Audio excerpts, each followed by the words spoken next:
Hello and welcome to today's webinar presented by Dlubal Software. Today we'll be working in our finite element analysis and design software, RFEM. The title for today's webinar is RFEM Webinar 1, Introduction to Analysis and Design. This is the first webinar of a three-part series, really geared towards our users who are not familiar with our software, starting with the basic introduction to the software and moving on to the more advanced features and finally ending with BIM integration, which will be part of that third webinar. My name is Amy Heilig. I'll be your presenter today. I'm the CEO of the U.S. office. I'm also technical support and sales engineer, and we are located in Philadelphia, Pennsylvania. My colleague Lucas Sunel will be your moderator. He's a product and customer support engineer located in Tiefenbach, Germany. If the control panel does seem to get in your way during this presentation when you logged into the GoToWebinar, you can show or hide that with the orange arrow up at the top. You also want to use this same control panel to ask questions throughout the webinar, as we always encourage you to do so. We'll do our best to get to all the questions, but if by chance we don't, I'll certainly send you a follow-up email afterwards. So real quick, to introduce who we are as a company and where we come from. We have been established for about 30 years now. Our headquarters are located in Tiefenbach, Germany. And in July of 2015, we opened up our Philadelphia, Pennsylvania office. This is really to be close to our existing clientele in the US and Canada, as well as to really emerge into those two markets as we had the existing standards in the software for both Canadian design and US design for our different materials. We also have additional offices in Germany, the Czech Republic, Poland, France, and Italy. And we are a company of about 200 employees. And the benefit of this is that these 200 employees are dedicated to only our structural analysis software.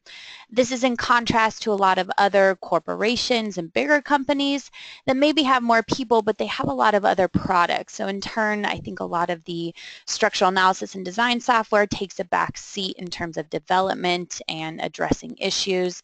So we really take that as an advantage at our company. We also have over 25,000 users in 71 countries all over the world.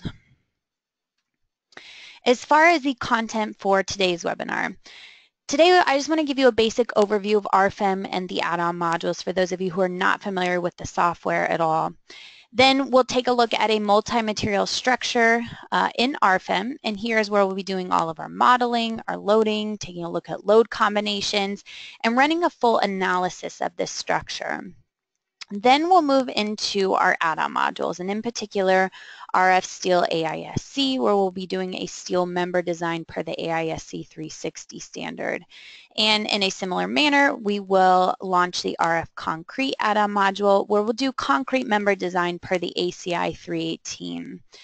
Lastly, we'll take a look at all of our results, whether that's in RFEM or these add-on modules in a little bit more detail, as well as the printout report options, as I think this is one of the stronger features in our software as well. So to quickly explain RFEM and the add-on module concept, RFEM is our main program. This is the finite element analysis software. This is where we'll be doing all of our modeling for the structure for most of our materials, including sections from the different standards such as the AISC, the ADM, the CSA code. We can also integrate with BIM software such as Tekla, Revit, AutoCAD. And we'll be applying all of our loading to the structure as well, whether that's manual loading or we have a handful of load generators such as wind loads and snow loads per the ASCE 7. We can apply our load combinations, again, whether that's manually or according to the different standards, ASCE 7, NBCC standards. And we run a full analysis in RFEM. This is where we can get things like deflections, internal forces, support reactions, and then we can also take all those results, put them in the printout report as well. Now, over on the right-hand side is just a very short list of some of the add-on modules that we have. You can see here that we have many different materials that we can involve these specific standards with. So the minute that you need a code check or design per that standard, such as the AISC or the CSA code, that will require an add-on module. Now, this is also in addition to maybe a little bit more advanced analysis, such as time history or response spectrum analysis. Stability, you can see, is listed down at the bottom. This is to get our buckling modes of our structure as well as the critical buckling load factors. Some of the materials that we have according to design include steel, concrete, timber, aluminum. We also have cross-laminated timber and glass in the program as well. So I just want to preface, today we're doing a very basic overview. I have done individual webinars that specifically target each one of these add-on modules that will go into much more detail than what we can possibly do today.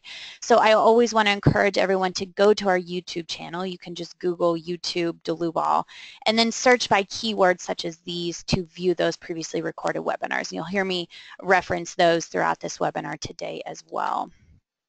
So with that said, we can jump into the program.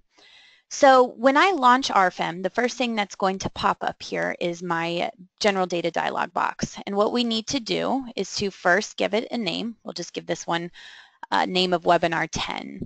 Now the type of model you'll notice is a 3D. That's probably typically what you'll be in, but you do have the option to switch back to a 2D model if you'd like. And you can always establish this 2D model after the fact as well by going back into this general data dialog box to switch that to 2D. The orientation of the global z-axis, that by default is set to upward for the United States install. That's typically what we work with here. And under this details, we'll want to make sure that our local z-axis is set to downward. This is more so important for concrete design. Otherwise, it really doesn't matter in the program, but I always suggest if you have the global z-axis upward to set this as downward for our local member axis. Over here, we have the Create Combinations Automatically checked on. So when this is checked on, this is telling the program to automatically create these load combinations according to a specific standard that I select here in my dropdown. And this is where you can see that we have the ASCE 7 load combinations, IBC, we have the Canadian standard, as well as Eurocode and several other international standards. When I have this checked off, then I can manually create those load combinations. They won't be automatically created for me according to the specific standard. The template model down here is important because I think it's a very beneficial option. For me, I have this US template, and this just has the grid settings set up the way that I like, maybe my units. Perhaps I have some certain materials and cross sections that I use quite often. Well, once I'm in RFEM, I can always go to File, Save as Template, and then that template will be available in this drop-down here. This is great for companies who maybe do a lot of similar structures and all start off with the basic type structure to begin with. Well, you can model that basic structure and pull that up in your template model every time and then make further changes. So now we're ready to jump into the program. So when we first open up the model here, we have our graphics view located in the center of the screen. So as we begin to draw elements within the model, this is where they will begin to appear. Down at the bottom, we have all of our tables. A lot of engineers prefer to work with the tables, and you can certainly build an entire structure within these tables as well. What is great about the tables is that we have a nice button here for export and import table directly to and from Microsoft Excel.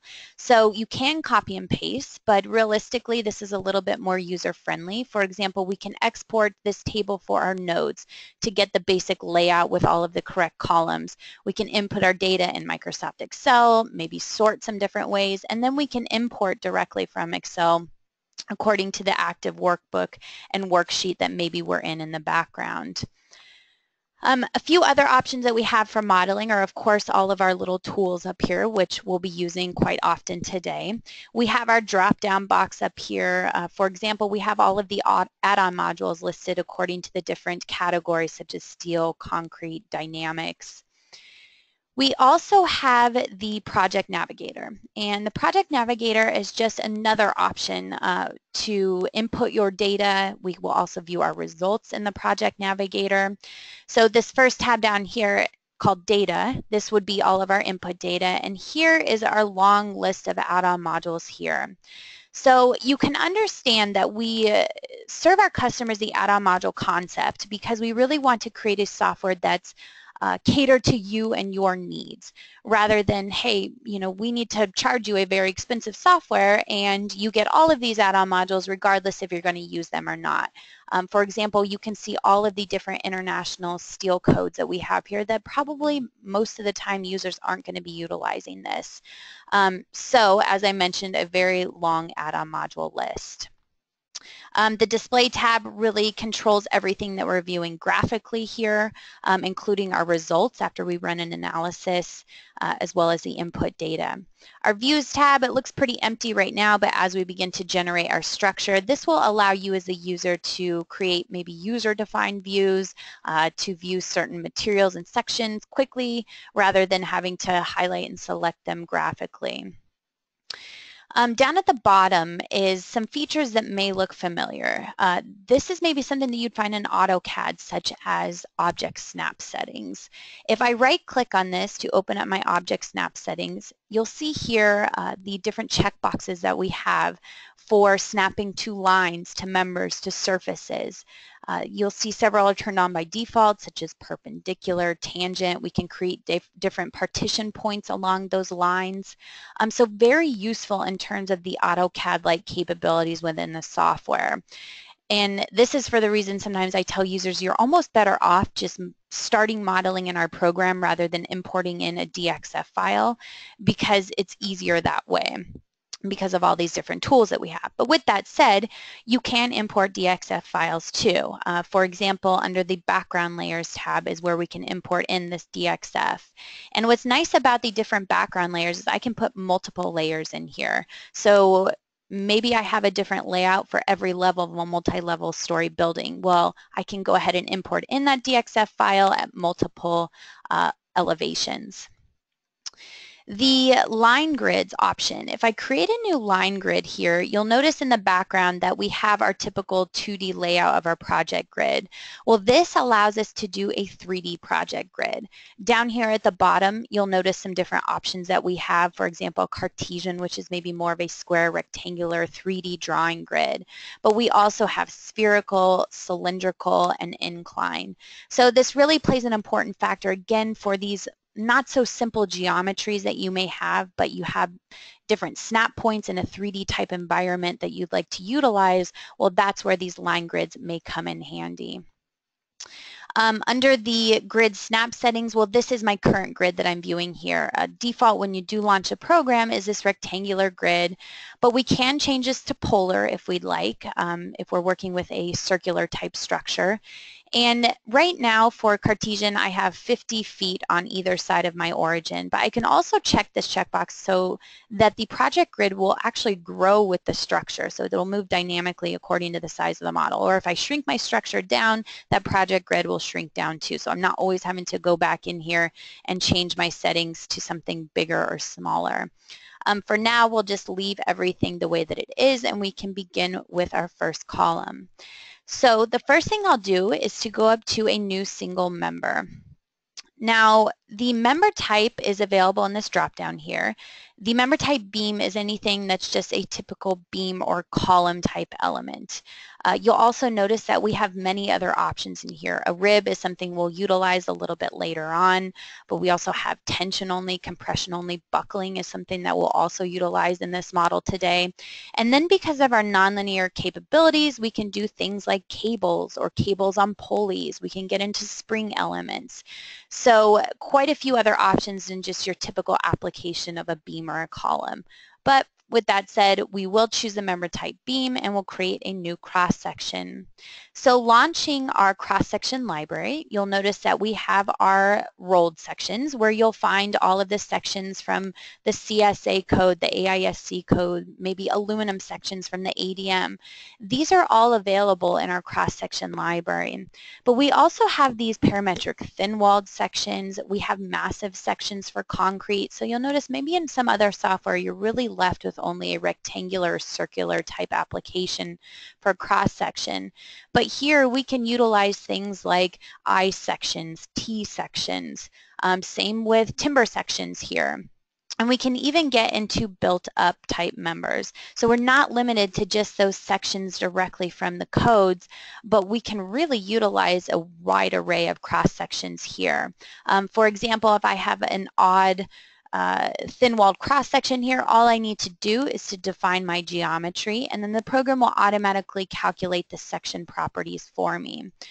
We also have two standalone programs called Shape Thin and Shape Massive, and this is where you can import in a DXF file, for example, and that will calculate the section properties for you, and then we can import them directly into RFEM. Those are our standalone programs. For today, we will go with a typical I section, and here is where we can use our filters on the left-hand side. From the first drop-down, you'll see that we have many different standards here. So that's great. If you do a lot of international projects, you'll have access to all these as well in RFEM. This is independent of any add-on modules.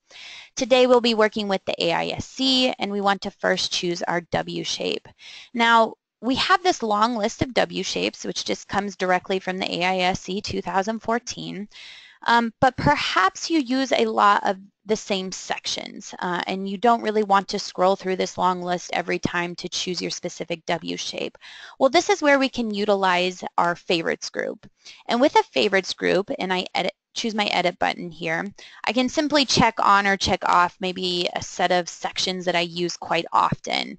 Then when I click OK and I activate this favorites group, then I'll have these sections available from a quicker list than having to sift through everything. For today's example, I added a couple W shapes that I know I'm going to be using for this example. So now I have quick access to them. We can also set the material in the same dialog box. You'll notice in this drop-down menu, the default when you open up RFEM is concrete F''C 4000, and we have steel A992. So for right now, we'll just utilize the default material in the program, but later on we'll have to add in some more materials to that. The member hinge is set at fully fixed. So right now we will not add in any member hinge, but later on we will do this as well. So now I'm ready to draw my first member. Well, typically when drawing the member, we need to change maybe our drawing grid and maybe snap to a couple different points. But another useful feature with this dialog box when I'm drawing a new member is to simply specify the length and the direction. So I can set the length to 12 feet here, and I want to draw it perpendicular to my work plane.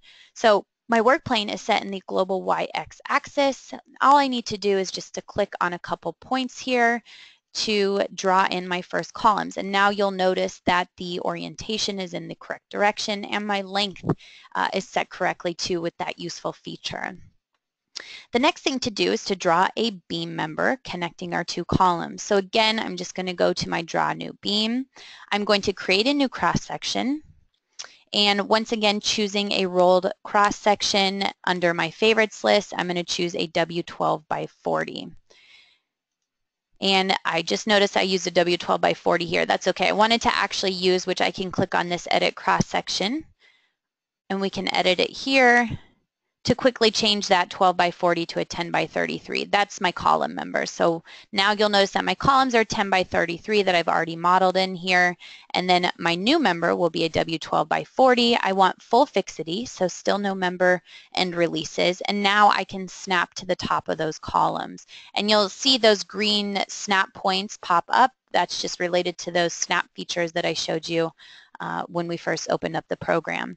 So I want to create a couple copies of these. So rather than utilize the Move Copy tool, if I just highlight everything here, I hold down my Control key, then we can utilize the drag and drop feature. So we can quickly create copies of this member additional couple stories here with just holding down the Control key, drag and dropping, and the program will do that automatically for us.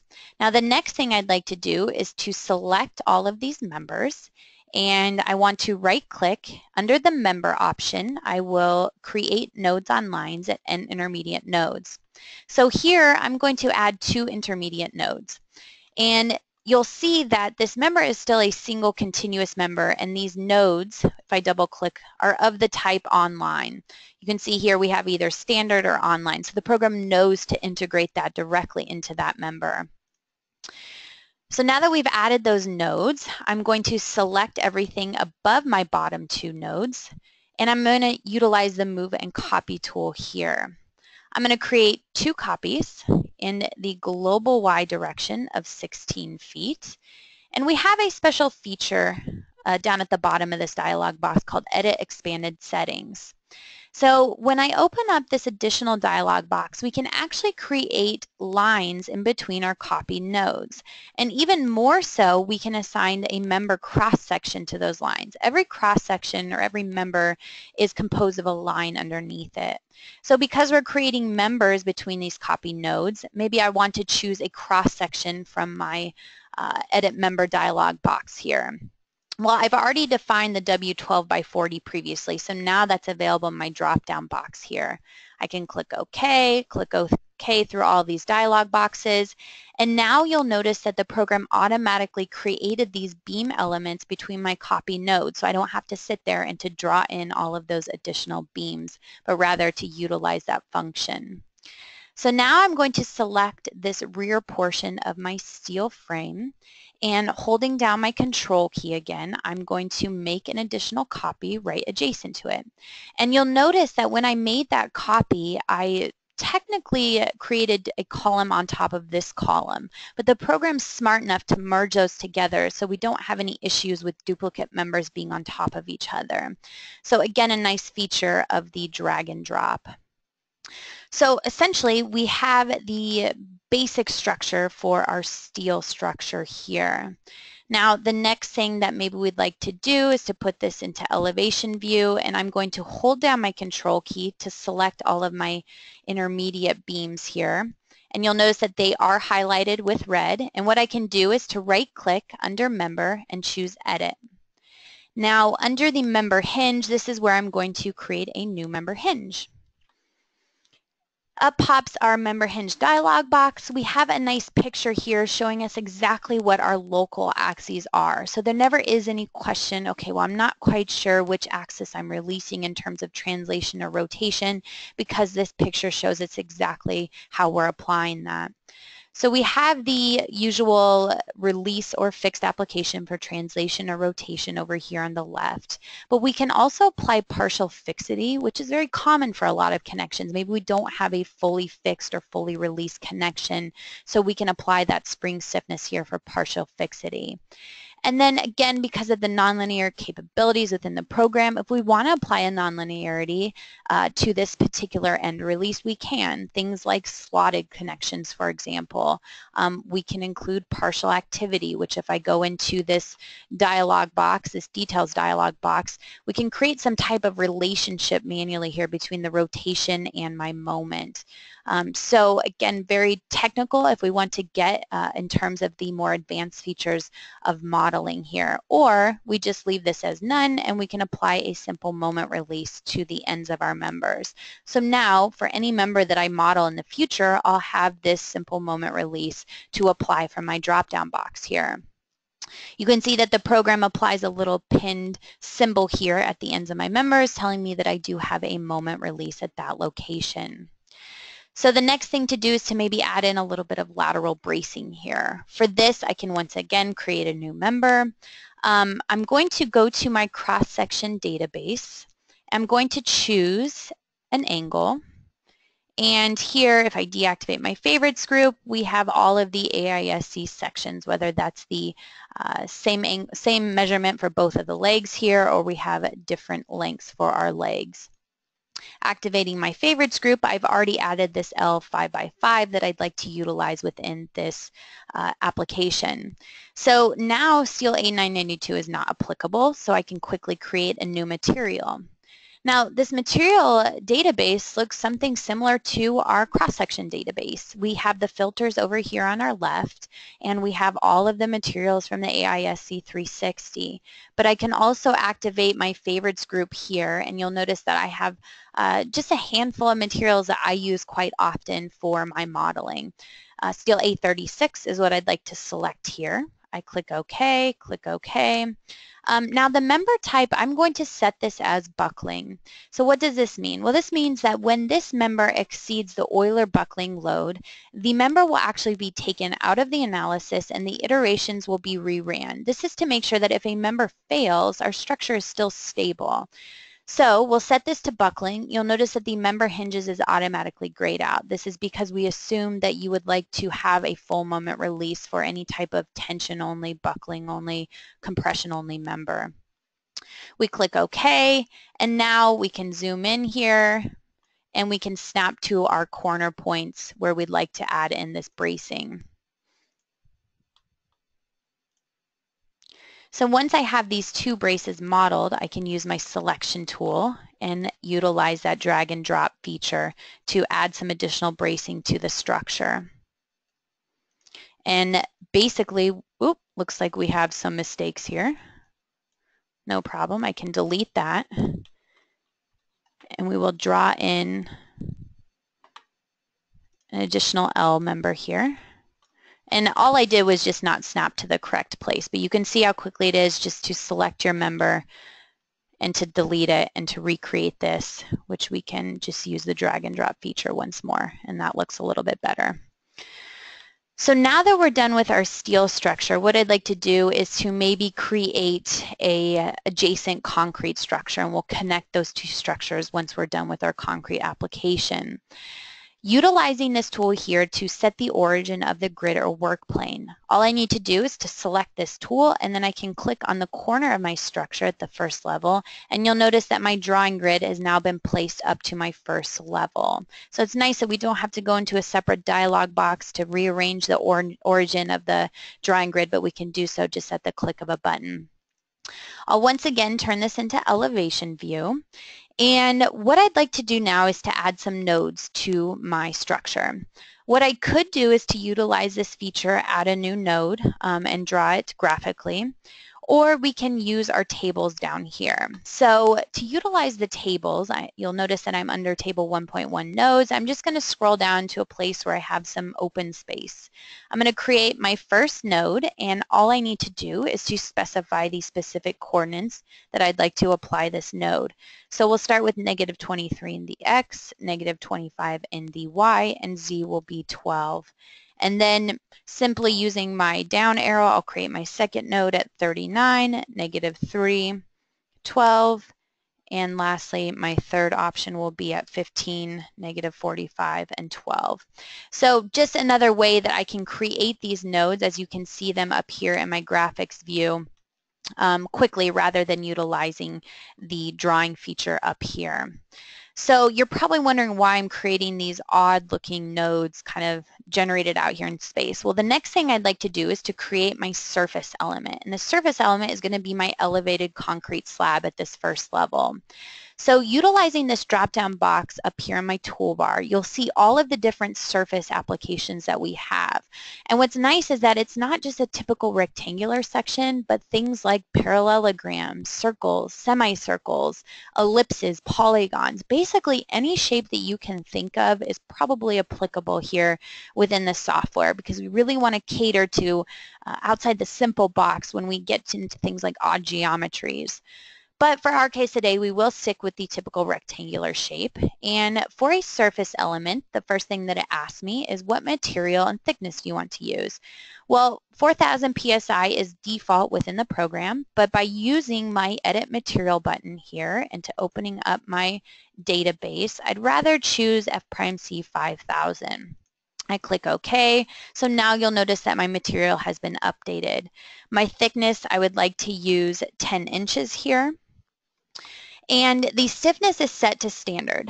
For concrete, for example, this would be a two-way slab, just a standard thickness and stiffness in both orientations. But we also have orthotropic here.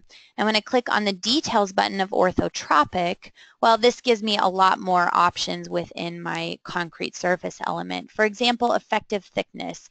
If I go to my effective thickness tab, I can specify two different thicknesses in both my X and Y direction for maybe a one-way slab, for example.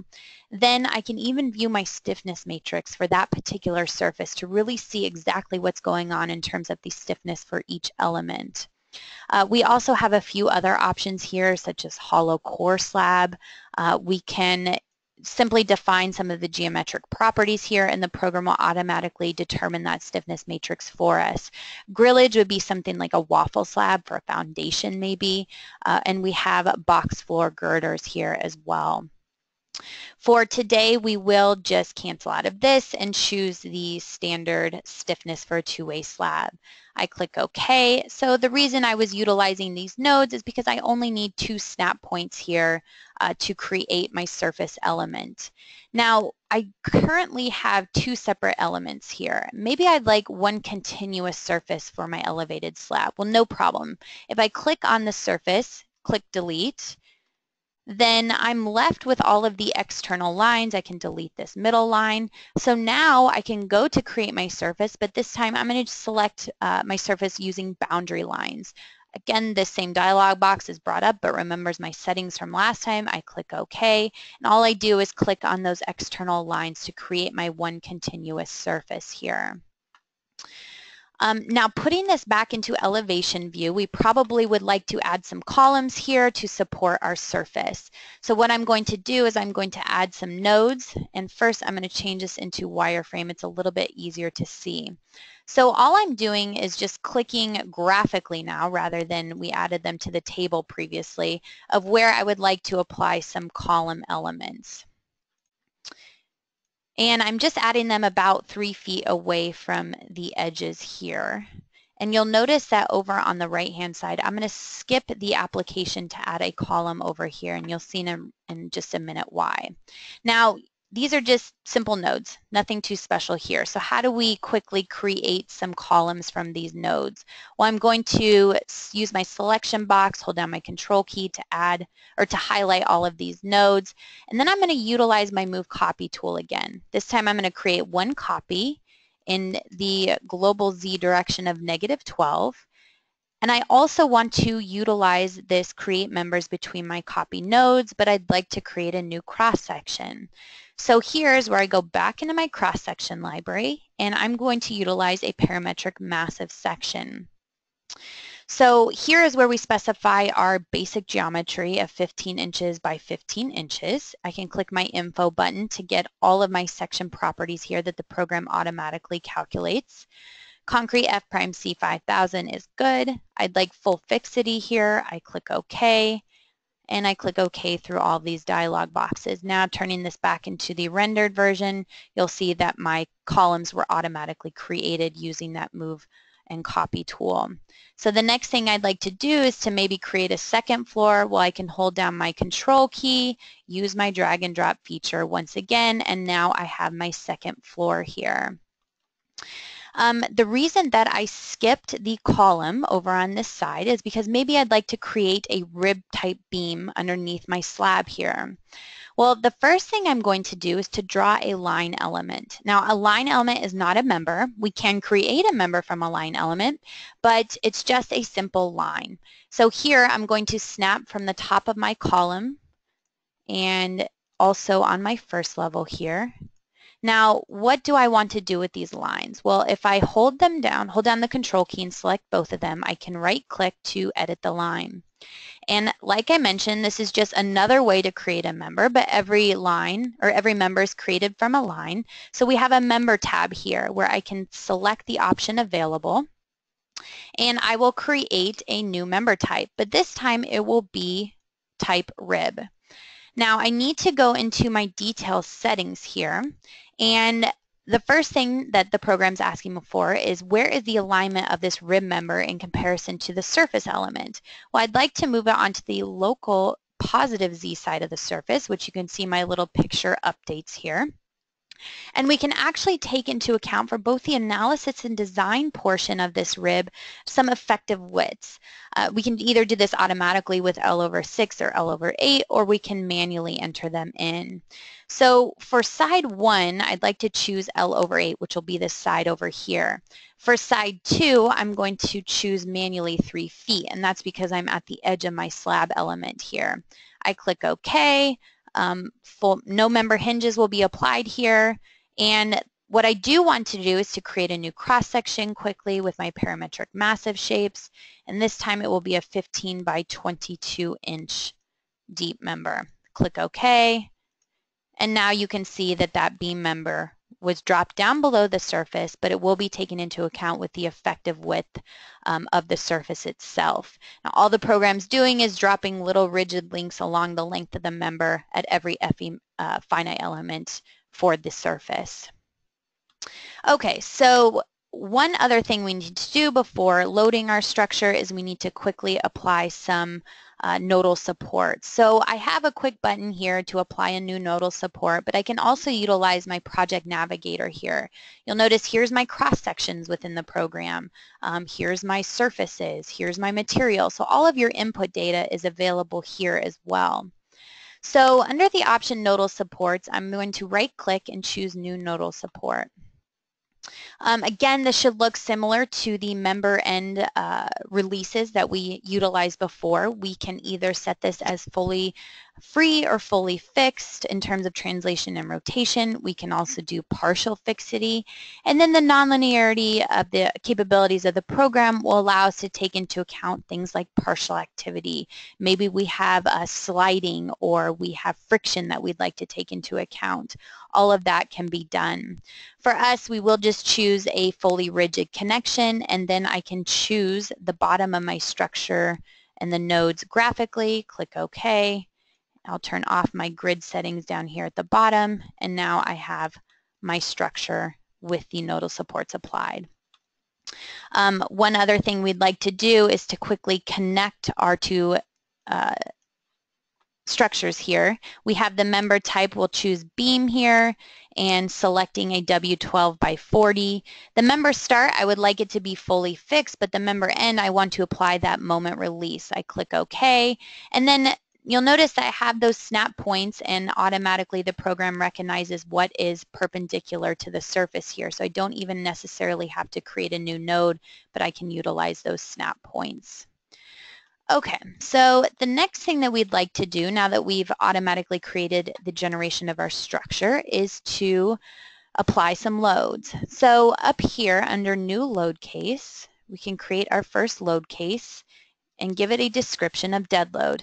Now the action category is important because this tells the program how to apply it to the different load combinations according to the ASCE 7. You'll notice that for dead load, self-weight is automatically checked on. So this is how we can take into account the self-weight of the structure automatically based on the element's densities. We create our second load case. This one we will call it live, and give it an action category of live here. You'll notice self-weight is checked off, otherwise we'd be accounting for it twice. And lastly, we will create a third called wind and apply it to the action category of wind. Under combination expressions here, the program is going to create both LRFD and ASD combinations.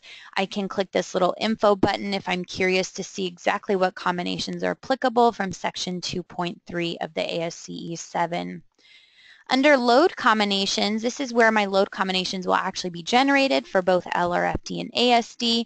But what's nice is you'll notice that only the applicable load cases are applied here. So we're not having to worry about sifting through snow loads or earthquake loads, and we haven't applied them to our structure under the load cases tab. So we only have dead load, live load, and wind load available here. Calculation parameters, this is where we control the method of analysis. We can run this according to geometrically linear analysis. Default in the program is a second order analysis where we can take into account both big P delta and little p delta. This is requirements of the standards. AISC, for example, requires this, as well as ACI. So this is default within the program, but we can always change it here. Result combination is nothing more than an envelope solution for all of our LRFD combinations and ASD combinations that was created automatically. So now that we have our load combinations generated, I'm going to use my drop-down box up here to make sure I'm under dead load. So now any loads that I apply on the model will be under that load category. The first thing to do is to apply a new surface load. And under surface load, you'll notice that we have the load type force, of course, what we'd expect, but we also have things like temperatures and axial strains, even rotary motions. Then you need to specify the load direction. We will stick with the global ZL direction. You'll notice as I switch through these different options here, my little picture updates to show me exactly how I'm applying this load to the structure. We will apply a magnitude of negative 0.1 kips per square foot. I click OK. All I have to do is to click on those single surface elements to apply that dead load to my elevated slabs. In a similar manner, we would like to apply a dead load to our member elements here, and we could certainly apply a single member load in kips per foot on each one of these, but rather I'd have the program maybe determine what the tributary areas are for each member and do that automatically, which we do have a feature for that. So under Tools, Generate Loads, you'll see here that we do have snow loads and wind loads, for example, according to the different standards such as ASCE 7. But with that said, these snow load and wind load generators require a structure that looks similar in geometry to this. When you get outside of this realm, you can no longer use the generation of these load combinations for the application of the structure. But if you do have a structure similar to this, this is great because then we can choose a place on the map here, for example, that we'd like to apply our ground snow load, give it a few other factors, and the program can automatically create that for us.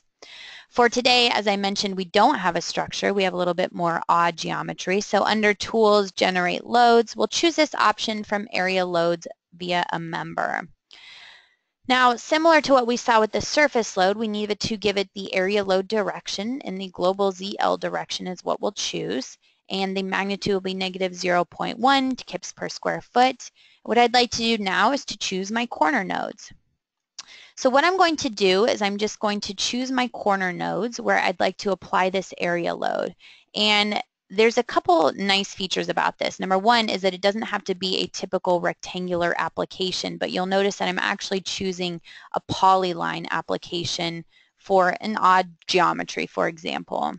And number two is that I'm applying it to different levels here and to closing off each plane individually. So I can apply this to not only my first level, but also the second and third at the same time. So all the red members are highlighted, which this area load will be applied. But now I can exclude members parallel to a certain member. So I can graphically choose, let's say, for example, this member here. I click OK. The program will automatically create this area load, which we can see by this faint gray line here.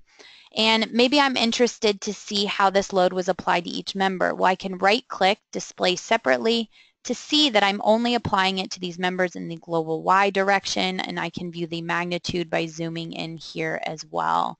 So just a quick application so the program can automatically figure out these tributary areas. In the same sense, I'm going to apply a live load, again with a surface load. And all I'm going to do is to change the magnitude to negative 0.05 kips per square foot, click on my two surfaces. Under Tools, Generate Loads from Area Loads via Member, the program remembers all of my settings that I just previously set for my dead load. So all I have to do here is to select negative 0.05 to change my magnitude. I click OK. And all of those loads are automatically generated for me. I can right-click to display in a little bit of a nicer view here if I'd like. Lastly, we want to apply some lateral loads here according to wind loads. The first thing I'm going to do is choose a new line load. A line load is different than a member load, which is right next to it, because a line load would be applied to a surface element here where we don't have a member at this location, but rather we have a line element. Again, this should look familiar to what we've seen, maybe a little bit different view, but all we're doing is applying a load direction in the global Y direction this time and giving it a magnitude of 0.3 kips per foot. Then all I have to do is just to click on these different line elements to apply that lateral load. Maybe for my members up here, I'd like to apply a member load though. So right next to line load, I choose member load. And again, a few more options here in terms of temperatures and axial strains. For this, we'll stick with the global Y direction and apply this as 0.3 kips per foot. I click OK, and I click on this single member. So lastly, for our wind load, we probably would like to apply member loads in a similar fashion to these vertical columns as well as our steel structure and our concrete structure. Going back to member load, this is where we can utilize maybe the trapezoidal function. And you'll notice here that we have the tapered option. We can even get into parabolic type load application. And in most of our loads that we manually apply, we have this bearing option. And if I go into the details of this, you'll notice I can import directly from Excel multiple locations along my X length of my member as well as the load magnitude. So just for more complex applications, for today we'll stick with this trapezoidal load. P1 will be 0.1 kips per foot, P2 will be 0.3, and I'd like it over the full length of the member. So now I can just click on my members here. Now you'll notice as I'm clicking on these members that typically with wind loads, I would like to apply a higher magnitude at the top and lower magnitude at the bottom. Well, that's fine for over here, but it looks like our concrete members are opposite. So I could easily double click on these member loads and switch them around, but you'll notice that my columns start by the big red arrow here at the top and finish down at the bottom, whereas my steel are opposite of this. So maybe I'd like them in the same orientation. Well, for this, I can highlight all of my columns. I can right click and I can choose under member here to reverse the member orientation, and now my loads look more similar to my steel. So that's just another option you have if you want to quickly reverse the I and J ends of your members. Now with that said, you can see that all of our different load combinations with the correct load factors will be applied graphically here as we scroll through the different applications. And now I'm ready to run an analysis. The first thing I want to point out when we run an analysis is under Calculate FE Mesh Settings, the global mesh settings are set at 1 foot. I think that this is fine for maybe an elevated slab, but you can always change these to something smaller as well. Now we do have FE mesh refinements that you can create about a particular node or line within the element. It's a little bit more advanced feature that we won't get into today. But if I go to Calculate, Generate FE Mesh, and I turn this into wireframe view, you'll notice that everything was automatically created for me. I never have to worry about tying these nodes into elements, making sure that my FE mesh is submeshed further. The program does all this automatically. If I were to make any changes within the model, move these columns around, everything will be updated accordingly. Okay, so we're now ready to run an analysis, and I can simply go to Calculate, Calculate All. So now the program is running through all of my different load cases, load combinations, and result combinations. It is doing a nonlinear analysis, and the reason why is because we want to take into account both big P delta and P little delta. We also get a little diagram here showing us our iterations versus our max displacement. If you notice that this is starting to just increase and increase and increase, then we probably have some type of instability within the program. After the analysis is run, then the program automatically jumps to our results tab available in our project navigator. So here is where we can graphically view all of our different deformations, for example, in the different translation and rotation directions. Under the display tab and under the results tree here is where we control everything that we're viewing graphically here for our results. So you can feel free to change this around if you'd like, if you don't like the look of some of it. Back under the results tab, we also have the options to view members. For example, maybe I want to take a look at this column line here and I can create a specific visibility. Well, when I'm looking at my members tree, well, I can activate maybe my axial loads within my columns I'm interested in. We can take a look at moments here. shear forces, everything that's of interest probably for our design purposes. I can always right-click on any one of these and choose Results Diagram.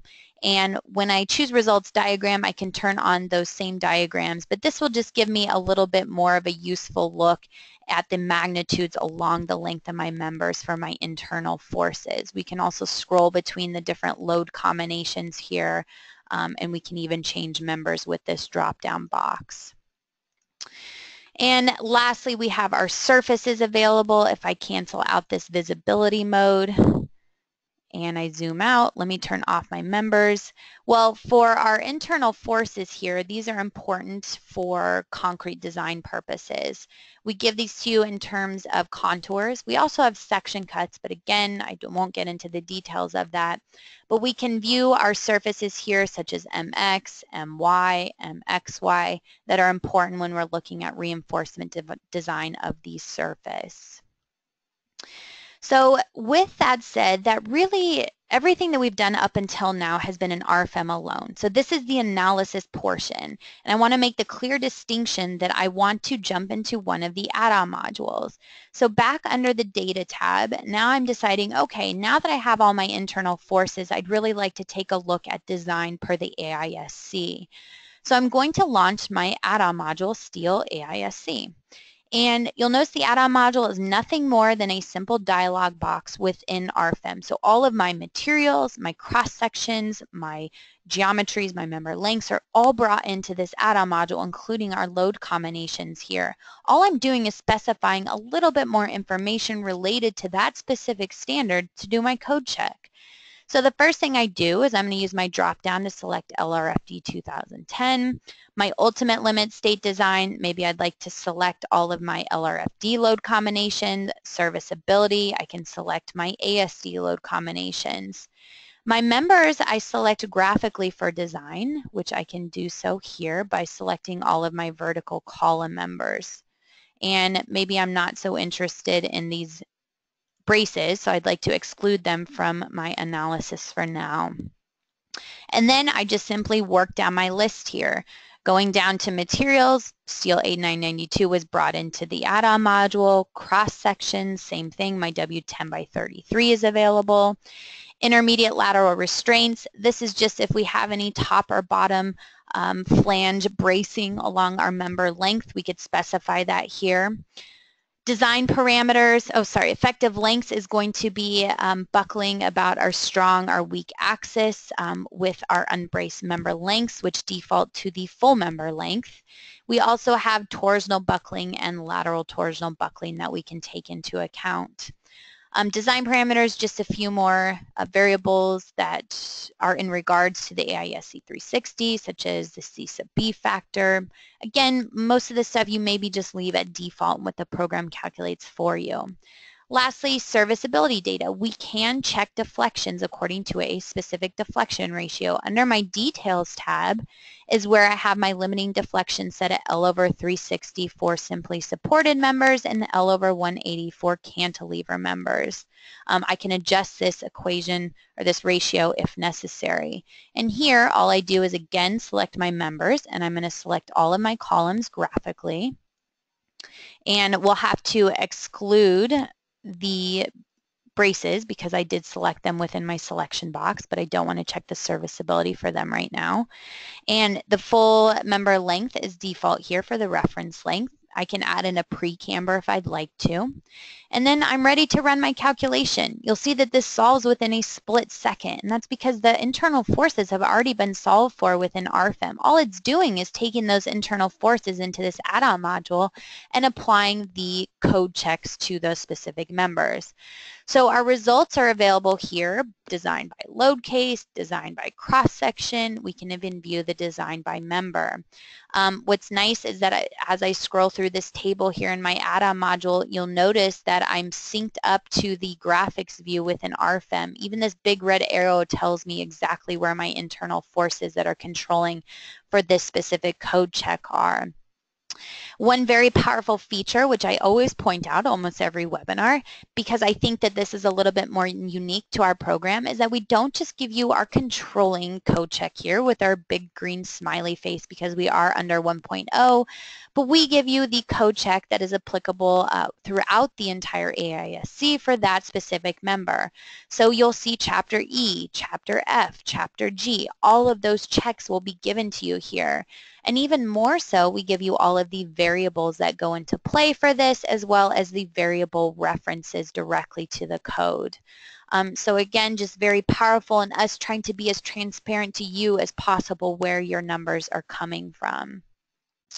We can also view everything graphically here, and when we're in the AISC module, which you can see here from our drop-down list, RF-STEEL AISC, we can view either the ultimate or serviceability cases graphically if we choose to do so. So that's really all I wanted to show you in terms of the steel design. Again, I know I flew through this. I did a complete 1-hour webinar devoted to only steel design and this add-on module that if you'd like to see that in much more detail, I want to reference you again to our YouTube channel. In a similar sense, I want to launch our RF concrete members to just show you real quick maybe what concrete member design would look like. You'll notice that the add-on module looks pretty familiar. That's the great thing about our program is a lot of these add-on modules look very similar. So once you learn one, all of the rest of them are pretty intuitive to understand how to work through them. The first thing we do is to select our standard ACI 318 from our drop-down. Strength limit state, I'll select my LRFD load combinations. My serviceability limit state, I will select my ASD load combinations. And then again, I just move slowly down my list here. Materials, F'(C) 5000 is applicable. You'll notice these steel are red. That's because they cannot be applied in a concrete design add-on module. That makes sense, no problem. Cross sections, same thing. The only ones that are applicable are going to be our rectangular concrete sections here. The program is smart enough to recognize that we have some rib members, and it will take into account the effective widths when we're looking at design purposes, which we'll see in just a moment. Then under reinforcement tab, this is where we specify the different longitudinal and shear reinforcement factors. For example, the first thing that we want to do, you'll notice that all members are being designed. Well, we have a lovely steel section pulled up in our concrete add-on module. This is going to probably give us an error if we try and design that. So instead, I'm going to graphically choose just my 2 rib members here. I click OK, and now here's our rib member shown in our little preview box here. So working from left to right, I want to choose my longitudinal reinforcement. Maybe I'd like number 8s and number 9s.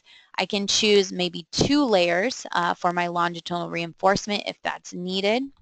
The anchorage type, we can change this to straight or hook. Bend, you'll notice again the picture updates here according to whatever selection we choose. Ties and stirrups, same concept. Maybe I'd like to choose number 4s. We can also control the spacing of the shear reinforcement down here at the bottom. The reinforcement layout is just cover spacings, which the little picture here will update to show you exactly what variable you're setting within this entry over here on the left for our cover. The reinforcement layout, we have some different options, whether we want an optimized distribution or maybe we want to set a ratio of our top reinforcement versus our bottom reinforcement. Now, an important thing to know is that this is the design internal forces. So right now we have everything checked. So the reinforcement will be designed for axial forces, shear forces, moments, as well as torsion. We can always uncheck one of these if we don't want to take them into account. Minimum reinforcement, if we'd like to put in a minimum reinforcement for area, we can do so here. Otherwise, when we have these 2 checkboxes checked, the program will refer to the ACI standard and put in the minimum reinforcement that the standard calls for. The ACI 318 tab, just a few more parameters according to the ACI, such as percentages of reinforcement. The default is set at 8% here. Shear and torsion reinforcement will refer to table 22551. And then, of course, if anyone has ever done concrete design, we're all familiar with these strength reduction factors according to chapter 21 here for compression, tension, shear, and torsion. So these come directly from the code, so chances are you won't be adjusting these. Lastly, serviceability. With serviceability, we can design for crack width consideration. Crack width is not within the code, but rather with this first checkbox here, it's saying design without direct crack width consideration, but rather according to Chapter 24, which is spacing of our reinforcement to control our serviceability. And realistically, this is related to cracking, but it's more so a requirement of the code to not directly measure the cracking itself. Now we can apply the Gergely-Lutz equation to come up with a theoretical equation to calculate the crack width within the member and compare it to some limiting values here. If we want to do so, we have some suggestions here from the ACI committee. Maybe we will choose 0.02 because our structure is in a very dry environment. So now we'll check according to both crack width and spacing requirements for serviceability. We can also take into deflection and more so to activate the long-term deflection with a specific factor according to 24241 within the code. So now we're ready to run our calculation. Again, all of those internal forces are already solved for in RFEM, so you'll see rather quickly that we get our results for our two rib members. We have our results section here, of course required reinforcement, and this is just based on the internal forces. You'll notice a few additional notes here. We can always click on messages to see those code references of exactly what these little notes within the program are trying to tell us. Then we'll get provided reinforcement. This is nice because obviously required reinforcement is okay. This is just an arbitrary number, but we'd like to see the applicable bars within the design to see how we're going to meet those required reinforcement.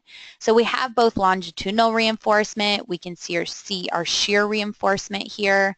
Now we have pretty close, tight spacing here of our shear. That's probably because some torsion effects, which we could always go back and choose to uncheck that for our internal force design.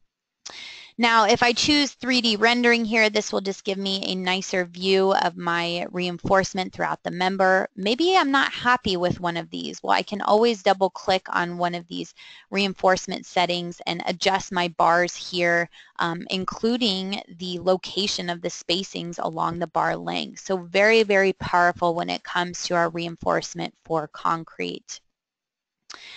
Okay, so exiting out of this 3D view, we also have our serviceability check. This is more so in table format.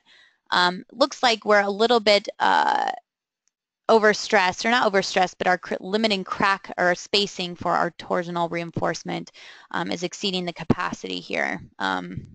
Well, this is a good example here of a live webinar. It was passing before, but it looks like now we aren't passing, so maybe we'd want to go back and address some of the spacings for our longitudinal and shear reinforcement to meet those code standards. But again, this will just show you when you aren't passing and how to better change around the input data to meet that.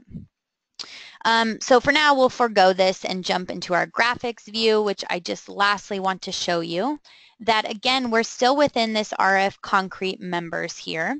And this means we're still looking at the add-on module. We're just viewing graphically some of our results. So here's where our required reinforcement is. And you'll notice that maybe I could create a little section view of my two members here that I designed for. And I have my AS top required, my AS bottom required. Now maybe I want to compare that to my provided reinforcement. So for example, I can turn on my AS bottom, which is this nice diagram here given in inches squared per foot. And I'd like to see how my provided meets the required. Well, you can see that it looks like we're well over the required reinforcement ratio here. So you can view everything graphically. What's also nice is that if we turn off these diagrams, we can also view a rendered shape here of the reinforcement within this particular model with even the rib section. So we can always add this to our printout report if we see this as fit. So again, breezing through this add-on module, I have an entire previous webinar that I dedicated to only column and beam design for reinforcement. I also did another webinar that was strictly for surface design, reinforcement design according to the ACI, which I would encourage everyone to take a look at if you're more interested in those capabilities. So the last thing to just show you before I sum up this webinar is our printout report rather quickly. Up here at the top, we can view our printout report. And the program's now cycling through to create that printout report. And what it's going to do is it's going to open up this completely separate application. I think that our printout report is very, very powerful.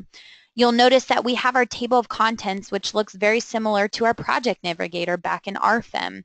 As I scroll through these different options here, and maybe I scroll in to view this a little bit closer, well, the program's going to update in my graphical view as I click on my table of contents over here on the left. I think everything is laid out quite nice in terms of the different tables. For example, if we scroll in here to cross sections, for example, you have a nice little picture showing you all of the different cross sections that were utilized within the program. If we take a look at member hinges, we give you a little picture here so that your engineer reviewing these calculations won't have any question about, well, I'm not quite sure which axes they released or which they didn't, but with this picture that will be helpful for those review engineers. We even have our add-on modules located down here on the left, which you can always move around the orientation or the order of these add-on modules if you'd like to do so.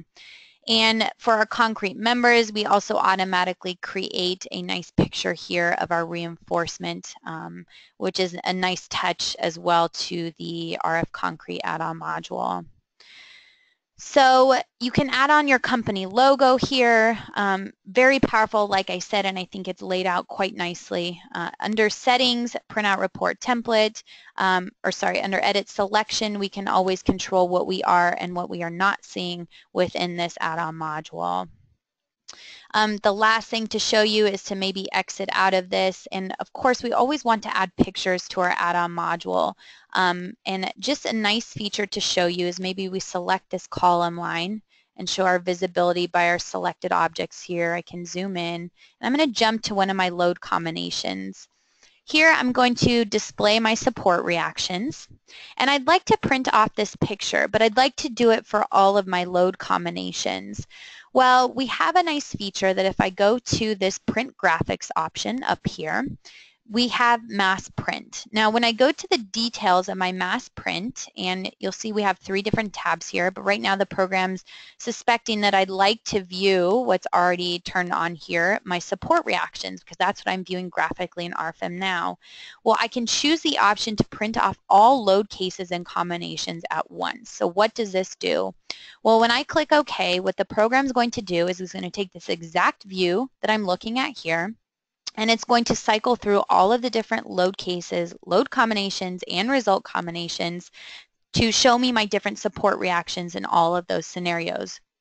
It's going to automatically create those pictures, export them here to our printout report, and now you'll notice I have this little list here in my table of contents of my support reactions. If we zoom in, once this loads, you'll notice that as I scroll down through these, I have load combination 1, load combination 2, 3, and all of those support reactions are automatically generated. So it's also a nice feature that if I go back and I make any changes to this add-on module, or sorry, to RFEM or the add-on modules, basically to the structure in general, that these pictures will be automatically updated, so I don't even have to worry about reprinting them. So again, just another useful feature rather than sitting there and having to print off each individual picture yourself. Now we are ready to sum up the webinar today. Again, I know I flew through a lot of that. I just wanted to give our new users a basic introduction to the program and the add-on modules. We have much more information on our website at dlubal.com on both RFEM and the add-on modules. You heard me reference our YouTube channel quite often, so please feel free to visit there to view previously recorded webinars. Our email here at our Philadelphia office is info-us@dlubal.com, and the phone number is 267-702-2815. Feel free to reach out if you have any further questions or comments about today's webinar or anything else.